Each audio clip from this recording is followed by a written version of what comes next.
सरस्वती नमस्तुभ्यं वरदे कामरूपिणे। मर्ज शेखावत पूर्व कुलपति एवं अन्य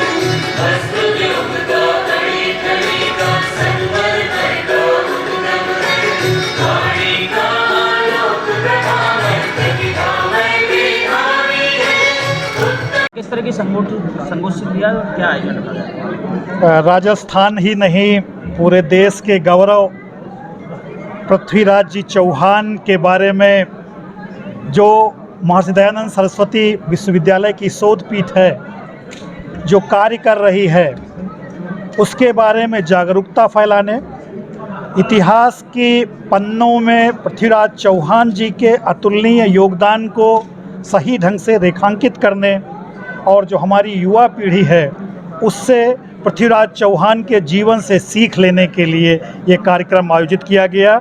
इसमें राजेश्वर सिंह जी, शिव सिंह जी, लखावत साहब और बहुत सारे से विद्वान विभिन्न स्थानों से पधारे हुए हैं। निश्चित रूप से ये खाली न राजस्थान की संस्कृति को, राजस्थान की वीरता को, राजस्थान की ओजता को सबके सामने रखेगा, बल्कि हमारी नई पीढ़ी इससे एक सीख लेकर के भारत देश को एक नई समृद्धि और वीरता की ओर ले जा सकेगी।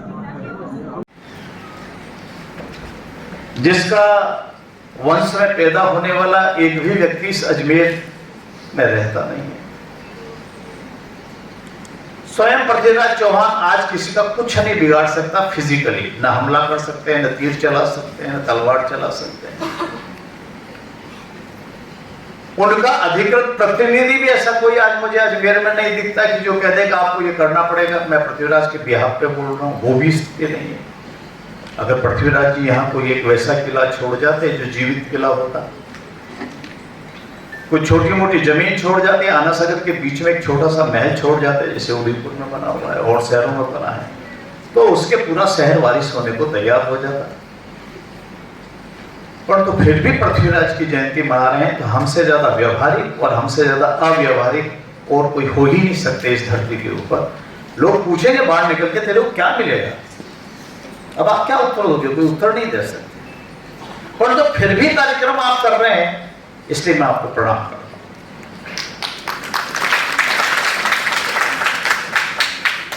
मुझे 1994 में नगर सुधार न्यास के एक अध्यक्ष का दायित्व सरकार ने सौंपा। हमारे सदस्य भी थे। हमने पहली बैठक करी तुरंत जिस दिन ज्वाइन किया उसी दिन, और पहले आधे घंटे में यदि कोई फैसला किया तो ये किया है कि सम्राट पृथ्वीराज चौहान का अजमेर में स्मारक बनाया। ये मेरे मित्र बैठे हैं पत्रकार यहाँ सामने, मेरे बहुत अजीज मित्र हैं। अखबार वाले पूछ रहे थे कहाँ बनाओगे, कैसा बनाओगे, क्यों बनाओगे? मुझे ही मालूम नहीं है कहाँ बनेगा। परंतु तो जिस शहर में पृथ्वीराज चौहान, जिस हिंदुस्तान का इतना बड़ा शासक था, वीर योद्धा था, इतिहास में प्रश्न भरे पड़े हैं, उसका 6 इंच का एक पत्थर इस शहर में ना हो शताब्दियों तक, और फिर शताब्दियों बाद पृथ्वीराज चौहान या एक स्मारक के रूप में फिर स्थापित हो, इससे एक विचार, एक सोच लेकर, ऐसा एक सपना देख करके, मेरे मित्र झामरानी जी हैं, वो कहते हैं कि लोग तो रात को सपने देखते, आप दिन में ही देखते रहते हो। मैं कब दिन में मैं देखता इसलिए रहता हूं कि मुझे मालूम ये होने वाला है। पृथ्वीराज स्मारक बनाने का फैसला हुआ, लोग बहुत घूमते रहे, कहां बनेगा, कैसे बनेगा। मैं जहां बनेगा बन जाएगा ना, उद्घाटन के पहले कार्ड आ जाएगा। अजमेर के तारागढ़ पे सड़क बना। इस दिन क्या हुआ था, इतिहास के उस पहलू में जाइए कि 24 दिसंबर 99 को हमारे देश का एक विमान उसका अपहरण हुआ था और नेपाल से उसको कंधार लेकर गए थे। और बाद में आप सभी लोगों को ज्ञान होगा कि 31 दिसंबर को हमने 3 अतिरेकों को छोड़ने के बाद वो विमान को वहाँ से हम वापस लाए। इस घटना के बाद हमारे कुछ पत्रकार वहाँ पर गए और उन्होंने वहाँ का जो विश्लेषण किया, उस विश्लेषण में एक बात थी कि वहाँ पे एक कब्र है, एक मज़ार है कि जहाँ पर जूते मारे जाते हैं, और वो जूते मारे जाते हैं, वो कब्र जो मज़ार जो है वो पृथ्वीराज चौहान की। मैं इतिहास का विद्यार्थी हूँ, मैं ढूंढने लगा कि क्या ये बात सही है, क्या कई तथ्य मिलते हैं, कई तथ्य नहीं मिलते। इससे भी दूसरी बात है, दूसरी बात ऐसी थी कि 25 जुलाई 2001 को दिल्ली में फूलन देवी की वहाँ पे हत्या हुई और शेर सिंह जी राणा को वहाँ पे उस बारे में अरेस्ट किया गया। लेकिन बाद में जब 17 फरवरी 2004 को तिहाड़ से शेर सिंह जी राणा वहाँ से फरार हो गए और आगे जाके 17 मई 2006 को वो कोलकाता में पकड़े गए।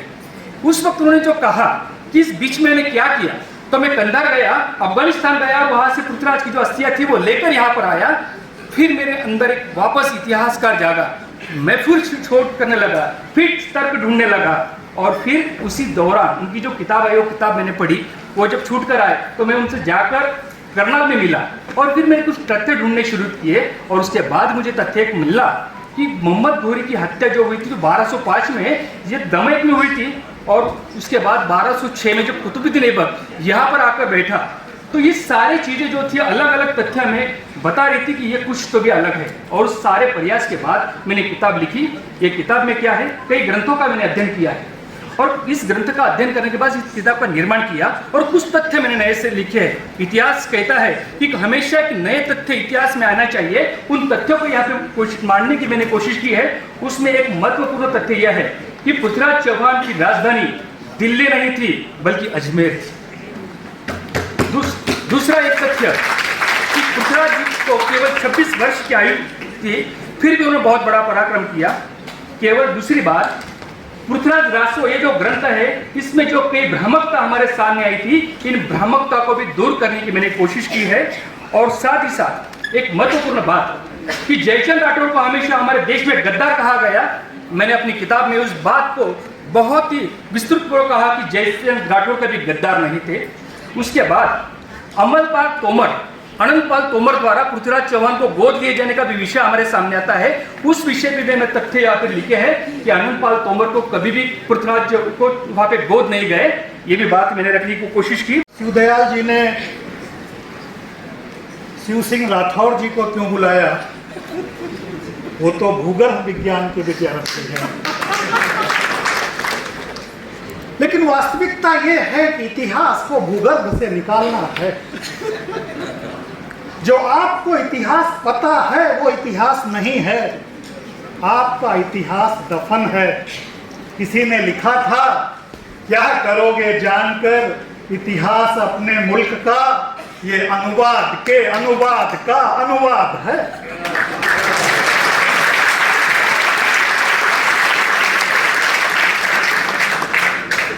राजेश्वर सिंह जी की अध्यक्षता है, भू राजस्व विभाग है। राजस्वों की नाप जोख करना, जमीनों का सही रिकॉर्ड रखना आपकी जिम्मेदारी है। हमें लगता है कि पृथ्वीराज चौहान की भी सही नाप जोख करने का जो दायित्व है वो शिव सिंह जी की शोधपीठ को मिला है। इतिहास सफल तभी होगा जब गर्भ में छुपी चीजें आप निकालोगे, सही ढंग से उसे नापो जोखोगे, और लखावत जी जैसे स्वर देने वाले लोग होंगे तो ऐसा इतिहास निकल करके आएगा जो हमारे समाज को प्रफुल्लित करने वाला होगा। मैं न इतिहास का विद्यार्थी हूँ, राजस्थान आए हुए बहुत थोड़ा समय हुआ, लेकिन हम लोगों के गांव में आल्हा होता था। पता नहीं कितने लोगों ने यहाँ आल्हा सुना होगा, मैं नहीं जानता। रक्षाबंधन के समय गांव-गांव में आल्हा होता था, और जो आल्हा गाने वाला होता था वो राजपूती पगड़ी बांधता था बड़ी बड़ी मूछें रखता था, हाथ में तलवार रखता था। वो चंदेरी वंश के आल्हा उदल और पृथ्वीराज चौहान के शौर्य का बखान करता था। तो जो मैंने पृथ्वीराज का पहली बार नाम सुना, जो पृथ्वीराज के बारे में थोड़ा बहुत मुझे जानने का पहली बार मौका मिला, वो मेरे गांव की दालानों में चबूतरों पर गाने वाला आल्हा था। वो ब्रिटिश इतिहासकारों द्वारा लिखी गई इतिहास की किताबें नहीं थी। अगर पृथ्वीराज को समझना है तो धानियों की कहानियों को समझना होगा। गांव गांव में जो कथाएं प्रचलित हैं उनको सुनना होगा।